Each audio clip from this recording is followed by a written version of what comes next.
ওয়াকফ আইনের প্রতিবাদে গতকাল অশান্তির ছবি দেখা গেছিল। দু এলাকায় 163 ধারা জারি। সুতি শামশেরগঞ্জে পুলিশের টহলদারি। আর আজকের ছবিটা আজও থমথমে সুতি শামশেরগঞ্জ। আজ থমথমে সুতি শামশেরগঞ্জ, পুলিশের টহলদারি। শামশেরগঞ্জের জাতীয় সড়কে যান চলাচল স্বাভাবিক। সুতি জাতীয় সড়কেও যান চলাচল স্বাভাবিক। আরো ডিটেইলে বিষয় জানাতে পারবে অমিত, রয়েছে আমার সঙ্গে।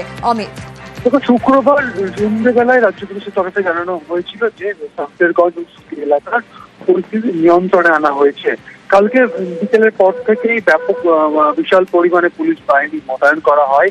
রাতেও বিভিন্ন মোড় বা যে সমস্ত জায়গাতে অশান্তির ঘটনা ঘটেছিল সেখানে বাহিনী মোতায়েন করা ছিল। আজ সকাল থেকেও বাহিনী ডিপ্লয়মেন্ট রয়েছে। এমনকি রাজ্য পুলিশের উচ্চপদস্থ আধিকারিকদের মধ্যে এডিজি দক্ষিণবঙ্গ, এডিজি সিআইএফ, এছাড়া IG STF, DIG Murshidabad range, SP Malda, SP Jangipur PD, এই উচ্চপদস্থ আধিকারিকরা তারা নিজেরা শামশেরগঞ্জ এলাকায় তারা টহল দিচ্ছেন, তারা এলাকায় যাচ্ছেন।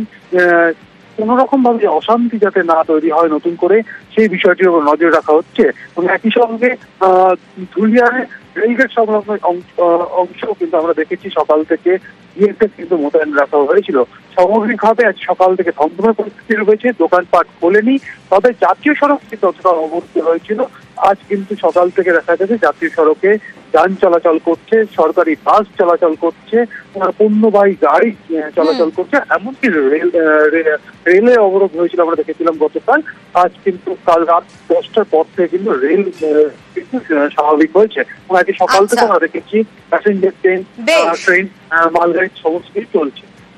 বেশ।